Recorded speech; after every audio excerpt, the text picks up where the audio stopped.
Саламатсыздар ма балалар? Қалдерің қалай? Қазір бізде математика сабағы. Қалай демалдыңдар? Сабағымызды бастамас бұрын мынандай өзіңіз туралы ақпарат берулеріңіз. Бір кез келген бір суретті таңдауыңызды сұраймын. Кез келген өзің ұнаған гүл, су, тау, ағаш. Өздеріңіз ұнатқан. Таңдасаңыздар, осыған сәйкес сіздердің қандай екендеріңізді айтамын. Сен су таңдасаң өте белсендісің, өз мақсатыңа міндетті түрде жетесің, еңбекқорсың. Тау таңдасаң, сенің достарың өте көп, сен барлығына көмектескісі келетін, жүрегі жылулыққа толы жансың.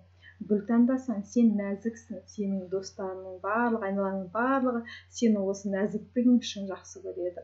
Ағаш таңдасаң, сен жайдарлысың, сен әрқашан күлімдеп жүресің. Сендей дос болғанына айналаңның барлығы қуанады екен. Бұның барлығы табиғаттағы кездесетін суреттер екен білеміз. Ал балалар, осы табиғатты қалай қорғаймыз? Ластанбау үшін, ауаны қорғау үшін не істеуге болады? Осы туралы балалар келесі өздеріңіздің ойларыңызды маған айтсаңыздар болады. Және де осыған сәйкес келесі тапсырманы орындауды ұсынамын балалар. Сіздердің оқулықтарыңыздың 14-ші бетіндегі номер 1-ші тапсырма. Ауызша орындаймыз. Мысалы, 2 мен 5-ті көбейтіндісі нешеге тең? 10, 10-ға 1 қосқанда 11, яғни өртенеді екен.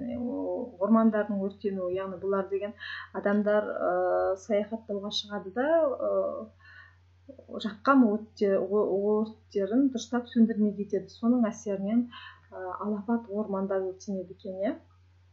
Келесі 4 пен 4-тің көбейтіндісі 16-ға тең, яғни қоқыстардың без-берекет шашылуы, дұрыс жөнімен лақтырылмауы, яғни баклажканы баклажкаға, картондарды картонға сөйтіп лақтырған дұрыс. Себебі бұлардың барлығы қайтып өндіріледі екен. Өндіріліп, бізге қайтып жарамды болады екен балар.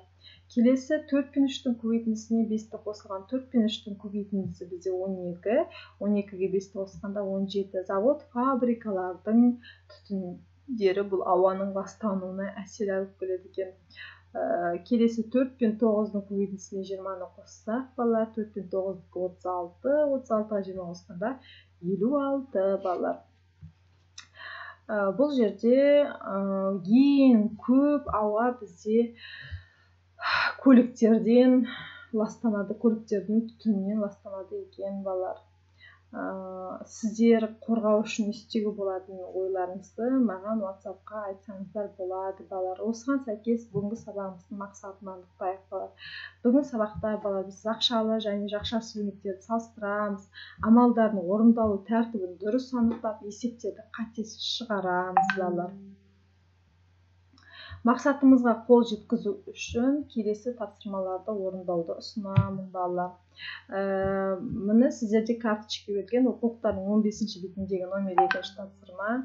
Карточкаларды пайдаланып, өрнектерді шығарып, тура және тура емес тізбектерді құрастыр. Мысалы, мен мына карточканы алдым, 17 мен 15-тің қосындысы 32, және де 8 мен 4-тің көбейтіндісі 32 деп алдым. Ортасына мен теңдік таңбасын қоямын. Яғни артық, кем, тең таңбасын пайдалана отырып, мына карточкалардан тура және тура емес теңдіктерді құрастырасыздар. Келесі балалар, мен сіздерге кішкене дем алып алу үшін окей және лайк деген ойынды ұсынамын. Бір қолдарыңызды окей қоясыздар, бір қолдарыңызды лайк қоясыздар да кезек тез ауыстырасыздар. Яғни бұл жерде шатаспау керек екен. Бірінші жайлап бастап, сосын ары қарай лайк, окей деп ары қарай жалғастырасыздар. Бұл жаттығу сіздердің ойлау қабілетіңізді дамытуға арналған. Кішкене демалып сергіп алсаңыздар, келесі мақсатымызға қол жеткізетін 15-ші беттегі 4-ші тапсырмаға қараңыздар. Бізде мақсатымызда жақшалы және жақшасыз өрнектерді салыстыру болды ғой. Міне жақшалы және жақшасыз өрнектерді салыстырамыз. Артық кем тең таңбасын қоямыз. Мысалы, өрнекті шығарып аламыз. Бірінші 5 пен 4-тің көбейтіндісі 20-ға тең, 20 мен 18-дің айырмасы 2-ге тең.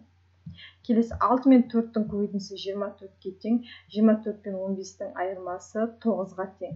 2 мен 9-ды арасындағы мәнін салыстырамыз, яғни 9 артық екен. 5 пен 4-тің көбейтіндісінен азайтылған 18, 6 мен 4-тің көбейтіндісі азайтылған 15, одан артық екен балалар. Келесі соңғы бұл тапсырмамыз біздің балалар. Амалдардың, мына дискриптор берілген, мына өрнектерді шығарасында да амалдардың орындалу реті арқылы өрнектерді құрастыр. Қалған екеуі шығарылмай тұр, біріншісі шығарылып тұр. 18 бен 2-нің амалдардың орындалу реті бар да, бірақ өрнектің өзі жоқ. Сол өрнекті құрастыруымыз керек. Ол қалай құрастырылады? Мысалы, мен мына жерде 12 мен 9-ның айырмасын бірінші шығарғанмын.